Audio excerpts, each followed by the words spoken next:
नमस्कार मित्रांनो, स्वागत आहे तुमचं या डेटाच्या अनालिसिस व्हिडिओमध्ये. तर मित्रांनो, आपण जो डेटा ट्रॅक करायला चाललोय ना, तो डेटा आहे 18 तारखेच्या मार्केटसाठी. ओके, सो आपण इथे 18 तारीख टाकून घेऊया. इथे आपण जो डेटा ट्रॅक करणार आहे तो 18 तारखेच्या मार्केटसाठी ट्रॅक करणार आहे. आणि मार्केटमध्ये काय घडतंय, मार्केट रोज रोज रोज पॉझिटिव्ह चाललंय. अशा काय घटना आहेत की ज्या मार्केटला वरती घेऊन चालल्यात आणि आपला डेटा जो आहे तो थोडासा निगेटिव्ह साईडलाच आहे. म्हणजे मी अजूनही स्टील जी पॉझिटिव्ह डायरेक्शनला जो कॉन्फिडन्स लागतो त्या फेवरमध्ये अजून तरी नाहीये. तर असं का माझं म्हणणं आहे, मी असं का सांगतोय? ओके, तर बऱ्याच लोकांनी सांगितलं की विकास एवढी रॅली मिस झाली, तू डेटा निगेटिव्ह सांगतोय. पण माझी एकच अपील आहे मित्रांनो, मार्केट कुठं जाणार नाहीये, अजिबात कुठं जाणार नाहीये, मार्केट तिथंच आहे. आणि जरी काय एखादी रॅली मिस झाली तर इट्स ओके, ठीक आहे. ही रॅली काही सरळ सरळ नाही, वरती येऊन खाली सोडून मग परत वरती जाते ते. तर ऍज इट इज काही गेन जे आहेत ते फारच ऍज इट इज मिळणार होते, असाही काही विषय नाही. पण जो कॉन्फिडन्स लागतो ना त्या रॅली मिळवण्यासाठी, तो कॉन्फिडन्स मिसिंग आहे. ओके, सो डेटावरती ते कसं दिसतंय ते समजून घ्यायचंय आपल्याला, ठीक आहे. ऍटलिस्ट पॉझिटिव्ह जाऊ नका. ओके, एवढंच माझं म्हणणं आहे. राईट, डेटा निगेटिव्ह आहे म्हणून तुम्हाला निगेटिव्ह घ्यायचंय असं नाही, पण ऍटलिस्ट पॉझिटिव्ह जाऊ नका, न्यूट्रल राहा, थोडंसं स्टॉप करा. ओके, ऍक्च्युअल डेटावरती मेजर चेंजेस येतील, त्यावेळी आपल्याला ते डायरेक्शन क्लिअर होतीलच. ओके, आता 19 तारखेची एक डेडलाईन आहे. 19 जून ला काय आहे, आपलं जे ट्रेड डील आहे, जी आपली वॉर रिलेटेड जे अग्रीमेंट्स आहेत ते साईन होणार आहेत. कधी? 19 जूनला. अजून त्याच्यासाठी वेळ आहे, 2 दिवसासाठी जाऊ द्या.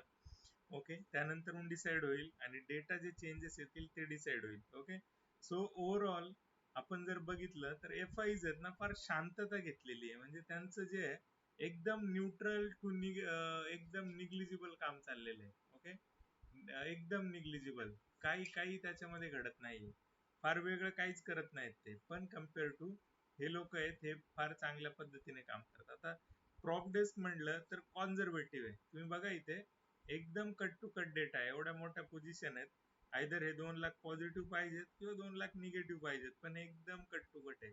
यांचं जे गणित आहे ते इंट्राडे मध्येच फार चांगल्या पद्धतीने चालतं आणि नंतर संध्याकाळी जाताना ते एकदम पोझिशन हेज करून जातात. ओके, सो एकदम तुम्ही बघितलं असेल तर एकदम टाईट रेंज मध्ये हेज आहेत बघा. 8,65,000चे कॉल लॉंग आहेत, तर 8,38,000चे शॉर्ट आहेत, म्हणजे ऑलमोस्ट सिमिलर. त्यानंतर इथं बघितलं पुट शॉर्ट आहेत, पुट लॉंग आहेत 9,13,000चे, तेवढेच त्या ठिकाणी शॉर्ट आहेत. अशा पद्धतीने. ओके, सो एकदम एकदम जे साइडवेज मार्केट असं रटाळवानं वाटतं, एकदम बोरिंग वालं, त्याच्यात चांगलं पैसे छापायचं काम यांनी चालवलेलं आहे. ओके, पण इन बिटवीन एफ आयज काय करतायत, एकदम न्यूट्रल भूमिका घेत आहेत आणि पोझिशन जे आहेत निगेटिव्ह वाल्या त्या ऍज इट इज कॅरी आहेत अजून. ओके, सो हे असं का होतंय, कारण तुम्ही बघा, प्रत्येक बायरला आहे ना एक सेलर लागतोच.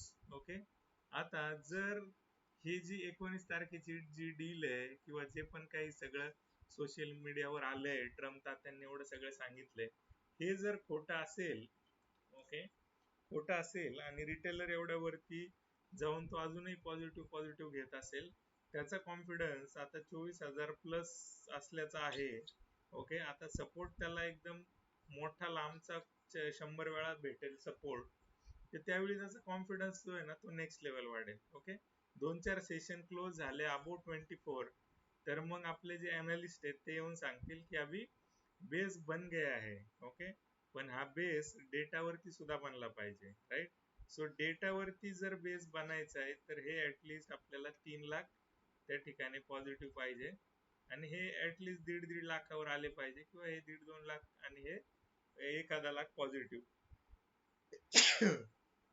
अशा हिशोबाचा डेटा ज्यावेळी येईल त्यावेळी समजा की मार्केटमध्ये काहीतरी पॉझिटिव्ह झालंय. ओके, तर अजूनही सेंटिमेंट जरी शॉर्ट टर्म वाले 2-4 दिवसाचे, सगळं युद्ध थांबलं, सगळं सगळं सगळं ओके झालं, अशी जी कंडिशन आहे ती अजून तरी डेटा का नाही दाखवते, आय डोंट नो. डेटावरती असं का दिसतंय आणि एवढं सगळं निगेटिव्ह डेटा असून मार्केट का वरती जाते, त्याचं रिझन आहे इथे आपल्याला न्यूट्रल काम होताना दिसतंय. जेवढे वरती येतील तेवढे वरती लटकावता येतील. तर एकच सिंपल तुम्हाला त्या ठिकाणी अपील आहे माझी, लॉंग टाळा. ओके, कदाचित माझ्या ऐकण्यामुळे लॉस होणार नाही, किंवा जो प्रॉफिट होणार होता तो प्रॉफिट नाही होणार असं समजा. ठीक आहे, काही शेअर्स मध्ये तुम्हाला गेन मिळणार असेल. आता डेरिव्हेटिव्ह साठी मी तर तुम्हाला हा सजेस्ट करतच नाहीये. इंट्राडे मध्ये याचे जे चेंजेस होतात ती कन्सेप्ट वेगळी आहे.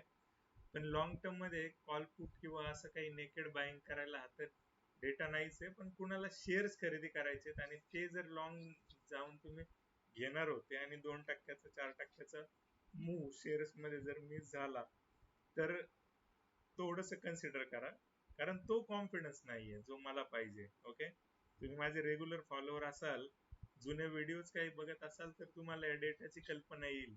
हिस्टॉरिकली जाऊन बघा, ज्या ज्यावेळी मार्केट वरच्या लेवलला आहे त्यावेळेचे व्हिडिओज बघा, मग तुम्हाला आयडिया येईल की हे कशा पद्धतीने काम चाललेलं आहे. ठीक आहे, सो अजूनही फार पॉझिटिव्हिटी मोठ्या प्लेअरच्या ऍटलिस्ट स्माइल पाठी जी पाहिजे ती तरी नाहीये. Okay, so avoid shorts, avoid longs, neutral राहा. ओके, न्यूट्रल राहा जोपर्यंत या सगळ्या गोष्टी क्लिअर होत नाही, एवढंच मी तुम्हाला सांगेन. सो थांबूया आजच्या व्हिडिओमध्ये. असंच प्रेम देत राहा मित्रांनो, आणि चॅनलला सबस्क्राईब केलं नसेल तर नक्की सबस्क्राईब करा. Okay, thank you. थांबूया आजच्या व्हिडिओमध्ये.